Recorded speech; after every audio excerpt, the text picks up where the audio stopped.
I've made quite a few videos now on my channel, so I thought I'd make a brief one to talk about the 5 things that I probably use the most when I'm making my projects. I'd probably call them my go-to tools. Some of them aren't just one thing, but they're maybe a collection of things, so I'm going to go through them now. Hopefully you might find them useful. Number 1 is my electric screwdriver.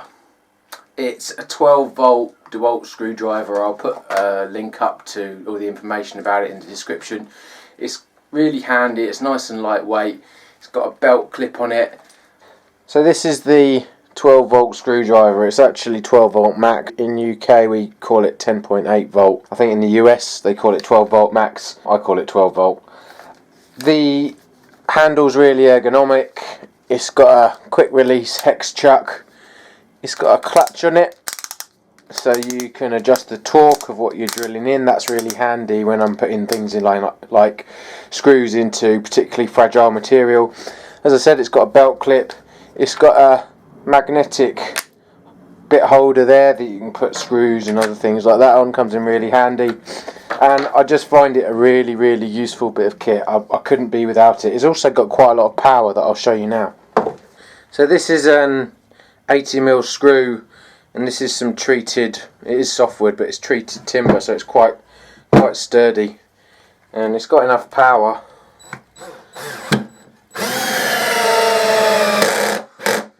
Got the clutch on.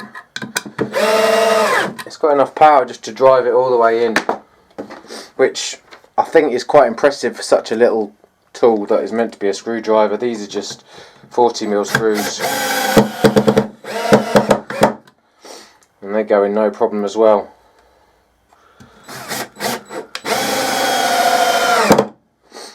So that's the 12 volt or 10.8 volt electric screwdriver. I use it in every project I make. I couldn't be without it. It's definitely something that I would vouch for and couldn't be without. Number 2 is my 12 volt electric drill. It's just a basic DeWalt 2-speed electric drill. It runs off the same batteries as the electric screwdriver. It's got 2 speeds.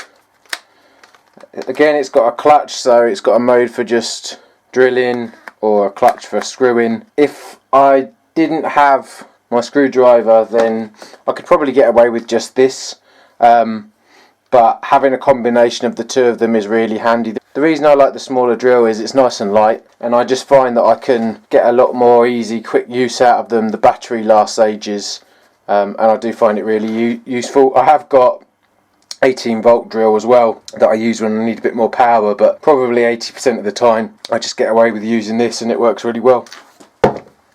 I've fitted a countersink drill bit in this. I'll show you the drill bit a bit later on. I use the two together in combination really effectively to speed up the work I do. So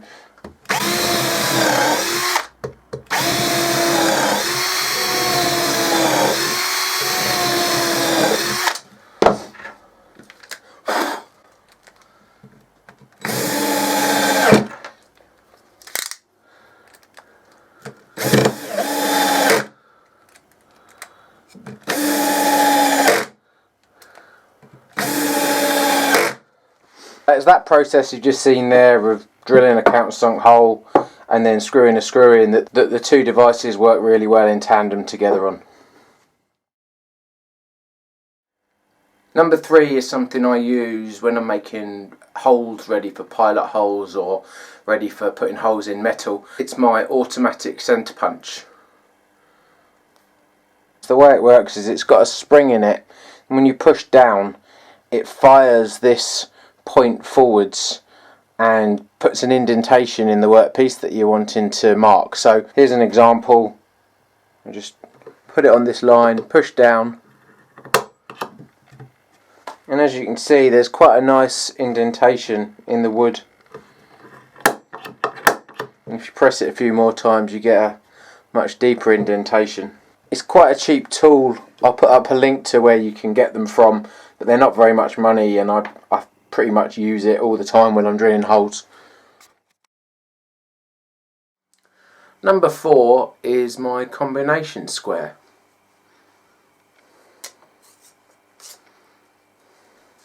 The way a combination square works is it's got a little tightening nut there that you can screw in, and it stops this piece here from sliding up and down the ruler. You can adjust it up and down. This one's 30 centimeters or about 12 inches long. It's got metric and imperial on it.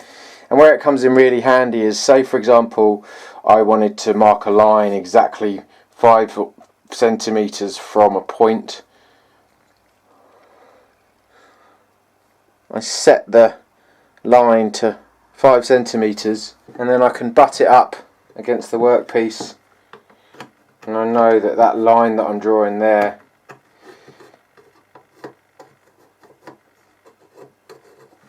is going to be 5 centimeters from here. It also works for giving you a definite right angle. You can use it as like a set square, and it's got this piece here that's at 45 degrees, so if you need to draw a line at 45 degrees you can do that as well. So something really useful. And lastly, number 5, it's not really just one tool, but it's Hex Drill Bits. As you can see, I've got quite a few different types of Hex Drill Bits. The final things I'll mention are these 1/4 inch hex drill bits.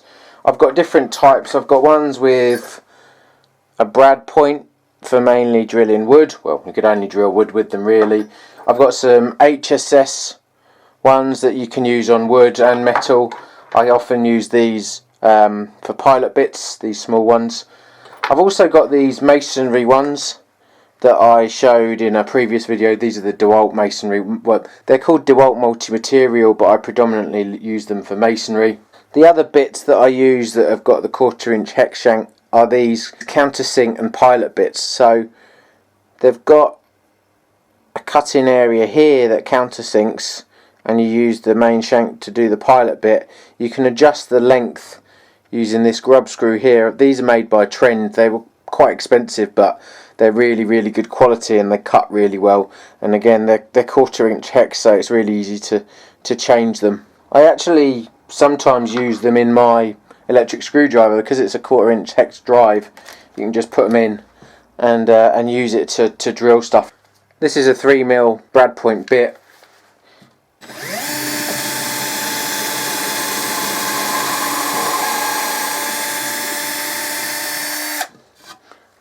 It quite easily drills a hole in this softwood. Put the countersunk bit in the screwdriver this time.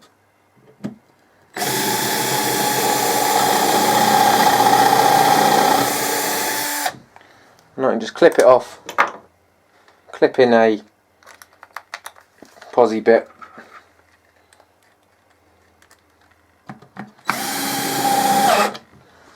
And there you go. One thing that does go handy with the 1/4 inch hex drill bits is this little adapter. So it's a quick release adapter. Again, this is actually made by Trend, but you can buy them much cheaper from other people, and they're pretty much the same quality. I put this in my drill chuck, tighten it up, and what it then enables me is I've then got a quick release head for the drill bits. So if I just want to change it, I can just pop it out and put another one in. It's nice and sturdy, it doesn't move around too much. It just means you can change them really quickly and easily. And if you wanted to put a screw head bit in as well, there you go. So that's a really handy bit.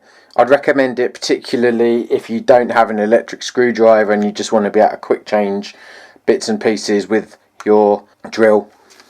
One of the other main benefits of these 1/4 inch hex bits is you can use them in an impact driver. So I've got a 7mm bit here in my 18V impact driver.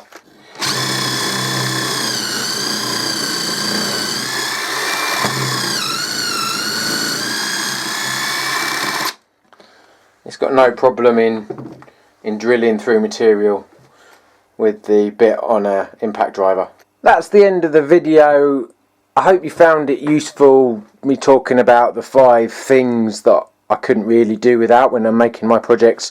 Appreciate the Hex Drill Bits aren't really a tool. There's quite a few of them that I use, but the concept itself is something that I couldn't really do without. I'd be quite interested to hear from those of you that are watching this video, what are the things you couldn't do without in your workshop. Try and keep it clean, please.